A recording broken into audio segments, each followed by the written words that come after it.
Good afternoon, everybody, and welcome to Breaking the Silence podcast where we talk about recovery, mental health, addiction, and how people can overcome challenges. I am very, very honored to have Dr. Vera Tarman here today as our guest. And Dr. Tarman is the medical director of one of Canada's largest treatment centers for substance abuse. She's a world-renowned food addiction expert, writes, speaks, and treats people who suffer from food addiction, and has a bunch of different amazing content out there for society to see. So, Dr. Tarman, thank you so much for joining us today. That's great. Thank you. I'm always happy to talk about this subject. Yeah, absolutely. And, I really, when I first saw this topic, food, I thought to myself, this is something that I haven't really talked about quite often with individuals or with, experts. And I really, really wanted to, find the ability to speak about this, because I do think it's such an important piece and it's such an important topic to talk about because, as we know, we need food to survive.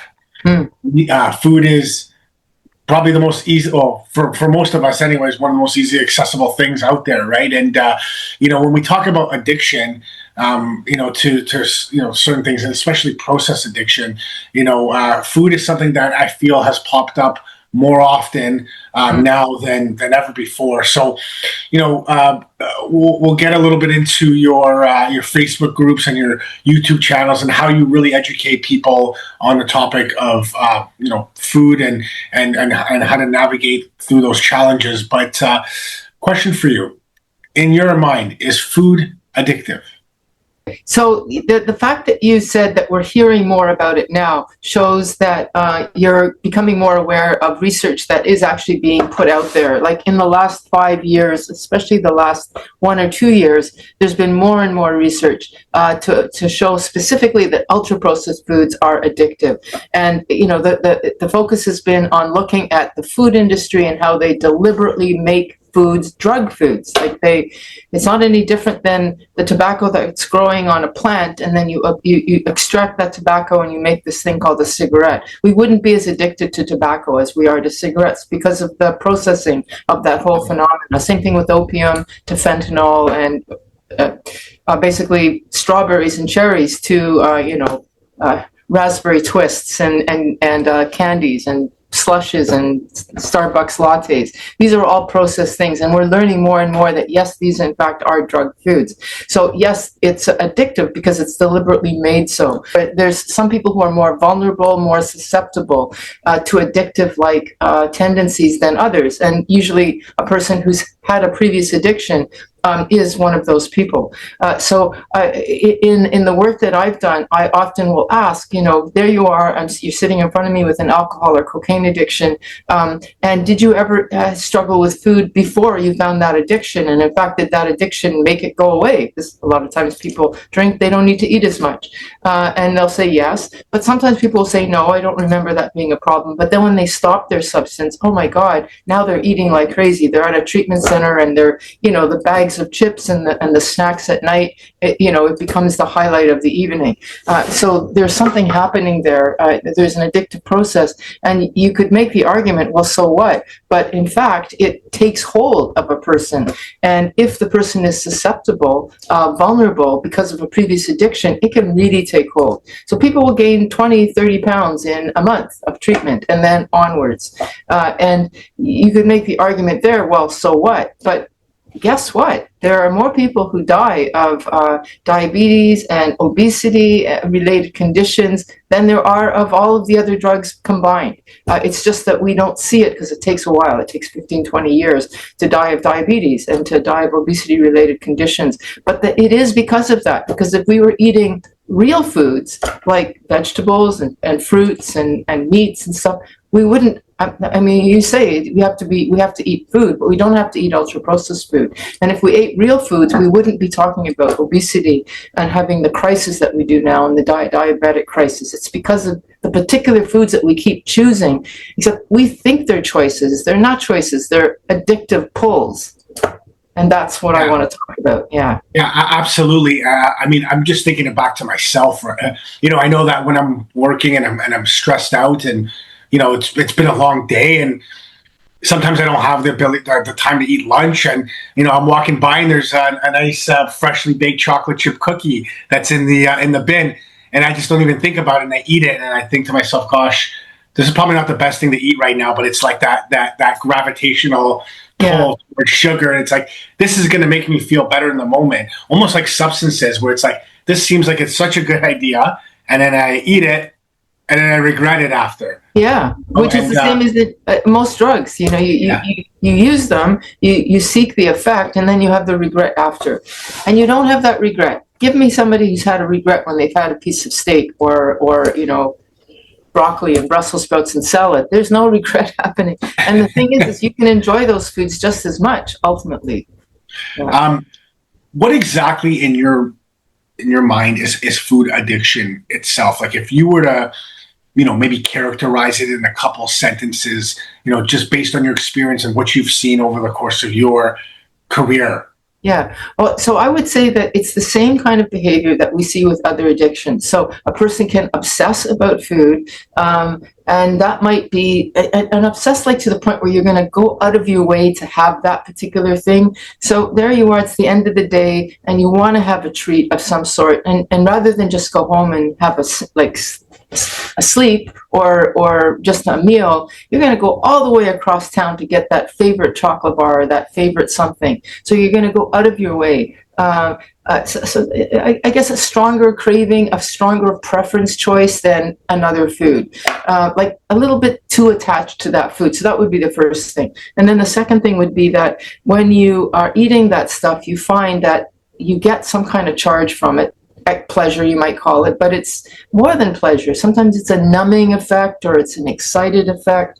Like you think about when you go out with somebody for desserts, and it's almost like, you go out for dessert with somebody, strange people, and you don't know them. So you have a drink and you feel, okay, I can talk. But if you're saying, no, I don't want to drink, you'll notice the same thing happens once the desserts come out. People will be happy and they'll be chatting. Like it's a social lubricant. It's just not as obvious. Anyway, so you get that kind of pleasurable effect that eventually goes away, and you need more to get that effect.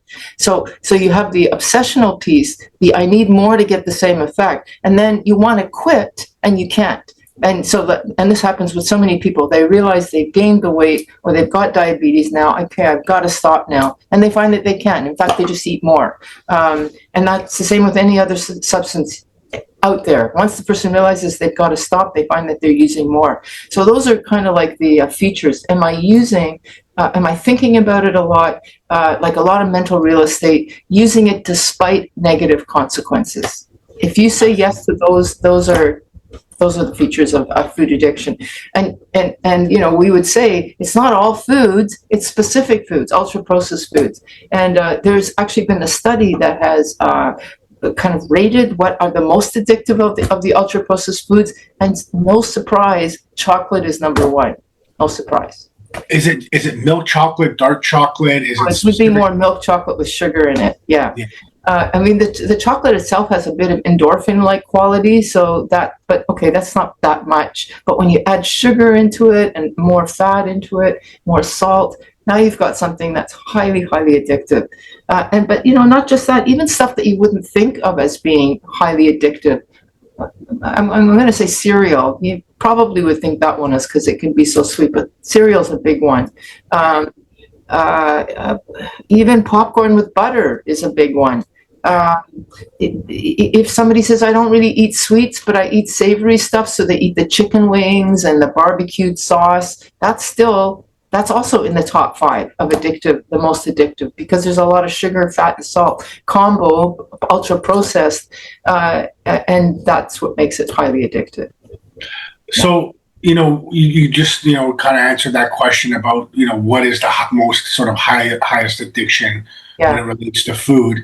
I would ask you, in terms of education, to be able to educate people, because, people look at food, it's an enjoyable sort of pleasure. I know in, my experience working in the field of addiction and, dealing with people that primarily are addicted to substances and other things, food becomes that sense of comfort for them, and they can see it as such a big deal because how socially it's we're foodies, or this is a more of a social lubricant, right? Yeah. You're right. You're 100% right. But is there any sort of education that people can sort of engage with as it relates to understanding? Okay, like when you break down the compounds of chicken wings or whatever it is, where it doesn't seem on paper that bad for you, and you're able to be to educate the viewers and the listeners and just people around the world around how negatively it can affect your body. Well, the person has to be motivated to want to know this information, because by the time they realize it, it's already, I don't want to say it's too late, but it takes a while. Like food addiction, unlike, I guess it's a bit like alcohol and nicotine addiction. It takes a while to develop, like a cocaine and crack addiction. You go down pretty quickly, especially if you're looking at some of the like fentanyl and crystal meth. Like, you can't be a functional addict for very long. You can be a functional food addict for a very long time, and even an alcoholic if you're not like a daily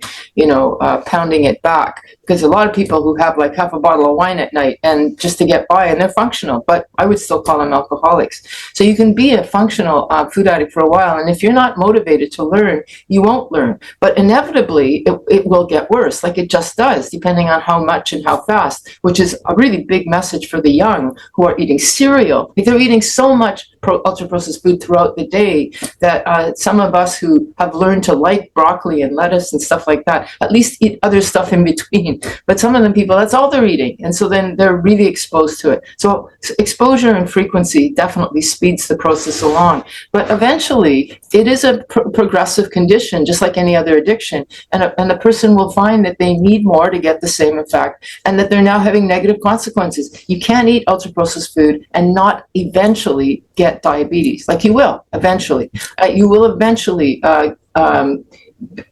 get, I want to say, weight gain. You may not, some people are lucky and they don't actually gain a lot of weight, but they gain a lot of what we call visceral obesity, which is the belly fat. So even the skinniest guy who can eat anything and stay skinny will start getting a belly. And that belly fat, or what we call visceral obesity, abdominal obesity, is very, very toxic. It's very dangerous. That's what's been linked to diabetes and high blood pressure, stroke, heart attack.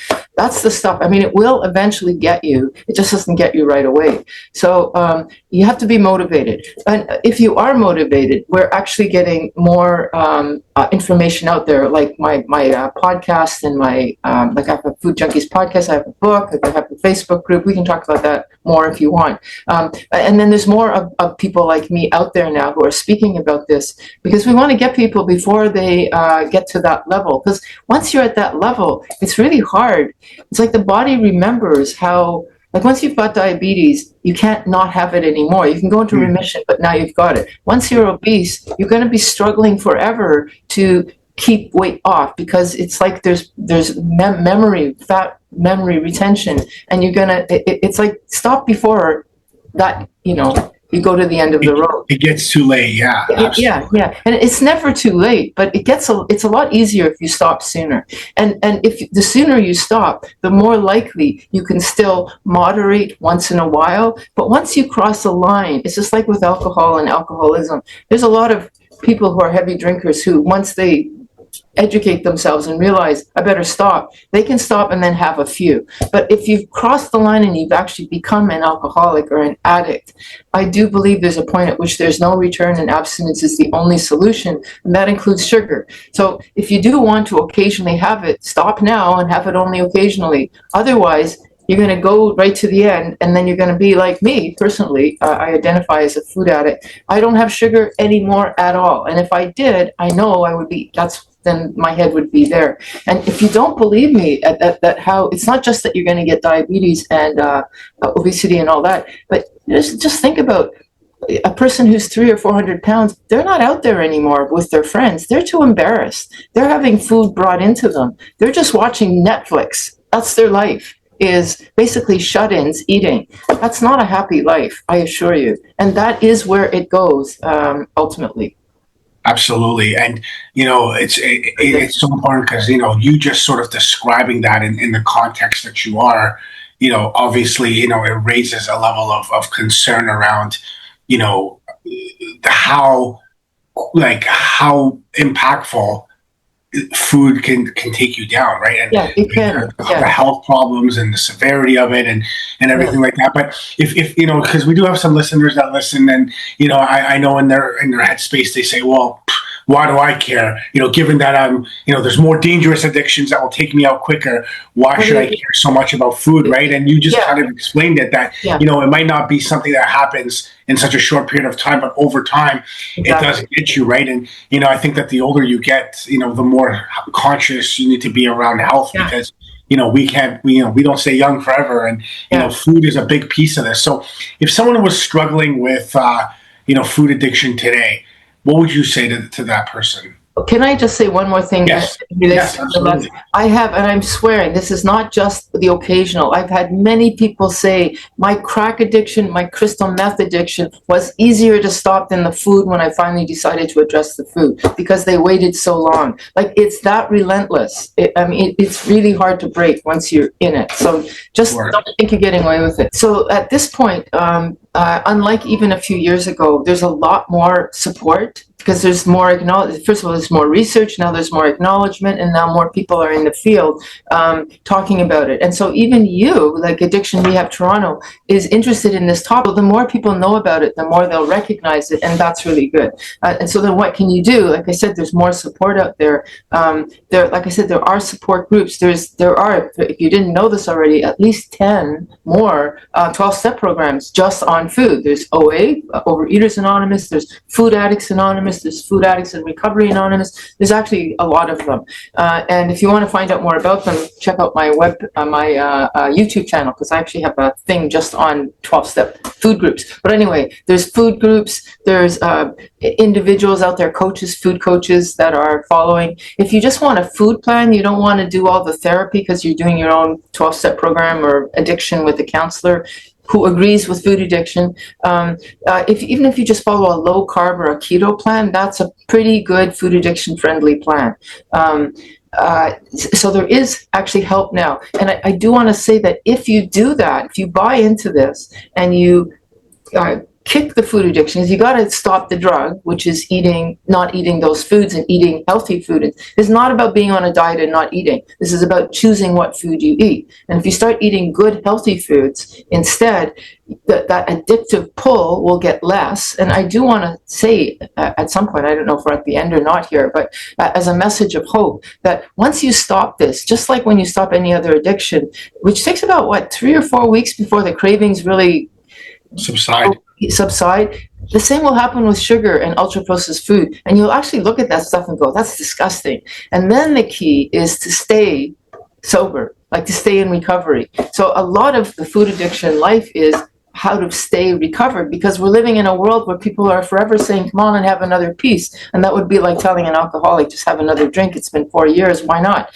The alcoholic knows they can't, and the food addict knows they can't. And so it's about protecting recovery. But all of those resources actually are now being developed. And if you look on my website and my Facebook group, a Facebook group called I'm Sweet Enough, Sugar Free for Life, on there I've got tons of resources of people that give free virtual groups and as well as paid programs and coaches.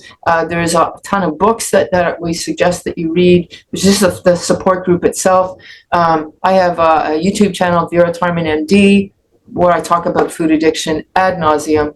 And I have a podcast, which is Food Junkies Podcast, and my book, Food Junkies Recovery from Food Addiction. That would be a good start. And as the time goes on, year by year by year, we're really hoping it's going to become in the DSM-5, which it's not yet.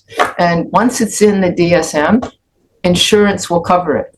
Like, I work at Renaissance, and at Renaissance, we had a food addiction program for 3 years because of a donor. And then the donor, that dried up, and the food addiction program died because it's not covered. OHIP doesn't cover it. But we're hoping once it's in the DSM, insurance will cover it. That's where we're hoping now. Yeah, absolutely. And I think, the way that it's going with the level of obesity and health issues and problems, especially in today's society, and, how everything is sort of being plugged and advertised, and the exposure and the accessibility, and Yes. just seeing people who can instead of going to even a restaurant or even walking a few blocks to even get to the restaurant, they're ordering Uber Eats or skip the dishes, and just Yeah. having food that's cooked in all that sort of preservatives delivered right to your house, where you don't have to really move too much. Yeah. You just get it, pick it up, and eat it, right? And I do Yeah. think that at some point that it will be part of the DSM-5, and this is going to be looked at as as a huge issue. So I really, really want to thank you for taking the time today, Dr. Tarman, to come do this podcast and to keep our viewers informed about the dangers of processed food, what food addiction is, how to treat it, and definitely plugging your Facebook group of Sweet Enough, Sugar Free for Life, your YouTube channel, Vera Tarman, MD. I think those are great resources for the viewers to start. And I really, really want to thank you for taking the time today to come on our podcast. Thank you for being open to the subject. Of course, absolutely. There you have it. We're here with Dr. Vera Tarman, food expert, addictions counselor, and running one of the largest treatment centers for substance abuse and food processing. You can check out her YouTube channel. Just giving us a well more informed idea of food addiction. Thank you so much. Okay. You're listening to Breaking the Silence. We will be back next Thursday for more content about recovery, mental health, addiction, and how to navigate through those challenges. Thank you.